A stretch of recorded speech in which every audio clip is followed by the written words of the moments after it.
जय हिंद साथियों, दैनिक राष्ट्रहित के डिजिटल मंच पर आपका स्वागत है और मैं हूं आपके साथ साद सिद्दीकी। राज्यसभा चुनाव के दौरान क्रॉस वोटिंग कर विरोधी पार्टियों को फायदा पहुंचाने वाले कांग्रेसी विधायकों पर कड़ा एक्शन लिया जा रहा है। फिलहाल तत्काल प्रभाव से ओडिशा कांग्रेस ने पार्टी विरोधी गतिविधियों के चलते 3 विधायकों को पार्टी से निलंबित किया है। साथ ही तीनों विधायकों की सदस्यता रद्द करने के लिए स्पीकर को अर्जी भी भेज दी गई है। कहा जा रहा है कि अगर स्पीकर सदस्यता रद्द नहीं करते तो पार्टी हाई कोर्ट का दरवाजा खटखटाएगी।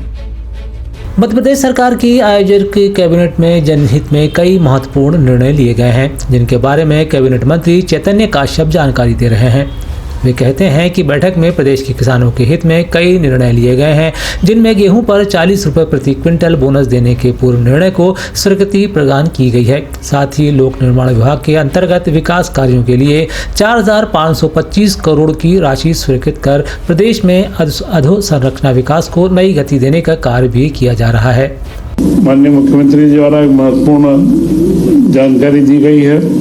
वह जानकारी है जल महोत्सव की, जिसका आज एमओयू केंद्र सरकार के साथ में भी हम लोग कर रहे हैं। और यह जल महोत्सव 8 मार्च से 22 मार्च तक अलग अलग ग्रामों के अंदर मनाया जाएगा। और इसके माध्यम से जो जल संवर्धन की या जल की हमारी जो उपलब्धता सुनिश्चित होती है, हर घर में जो नल दिया जा रहा है, हर एक पंचायत में 2-2 गाँव को। आदिवासी कांग्रेस के चेयरमैन डॉक्टर विक्रांत भुरिया ने जानकारी देते हुए बताया है कि आगामी 18 मार्च को आदिवासी कांग्रेस की नेशनल ट्राइबल एडवाइजरी काउंसिल की बैठक कांग्रेस मुख्यालय इंदिरा भवन में की जा रही है। इस बैठक में देश भर के वरिष्ठ आदिवासी नेता शामिल होकर जल, जंगल और जमीन पर चर्चा करेंगे और आदिवासियों के हक की आवाज़ बुलंद करेंगे।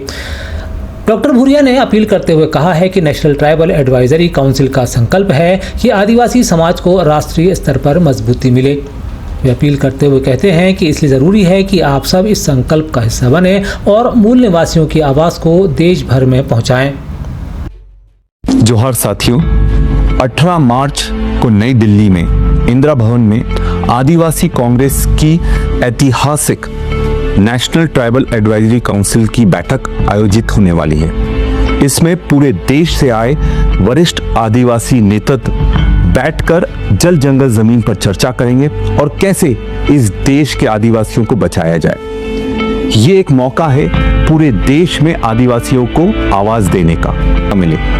तो आइए इस संकल्प का हम हिस्सा बने और इस देश के मूल निवासियों की आवाज बनकर हम लोग पूरे देश में अपनी बात को पहुंचाने का काम करें।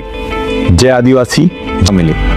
तो आइए इस संकल्प का हम हिस्सा बने और इस देश के मूल निवासियों की आवाज बनकर हम लोग पूरे देश में अपनी बात को पहुंचाने का काम करें। जय आदिवासी।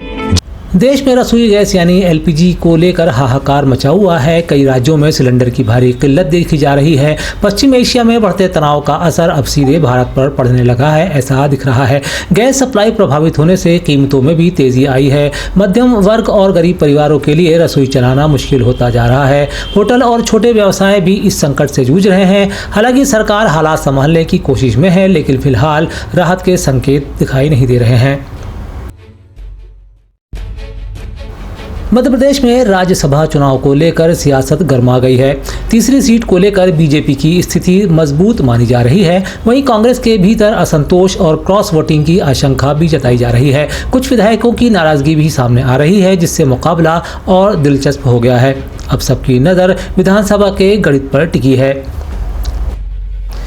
देश में किसानों के मुद्दे फिर से सुर्खियों में हैं। फसल के दाम और लागत को लेकर किसान नाराज चल रहे हैं। किसान संगठनों ने सरकार के सामने कई मांगे भी रखी हैं। संभावना है कि आने वाले दिनों में आंदोलन तेज हो सकता है और सरकार और किसानों के बीच बातचीत जारी भी रह सकती है। देश में बेरोजगारी को लेकर नई रिपोर्ट सामने आई है। युवाओं के लिए नौकरी पाना अब भी चुनौती बना हुआ है, ऐसा इस रिपोर्ट में बताया जा रहा है। फिलहाल सरकार स्किल डेवलपमेंट पर जोर दे रही है, लेकिन विशेषज्ञों का मानना है कि और प्रयास जरूरी है। देश में डिजिटल इंडिया अभियान को और मजबूत किया जा रहा है। ग्रामीण क्षेत्रों में इंटरनेट और डिजिटल सेवाएं बढ़ाई जा रही हैं। सरकार का लक्ष्य है कि हर नागरिक तक डिजिटल सुविधा पहुंचे।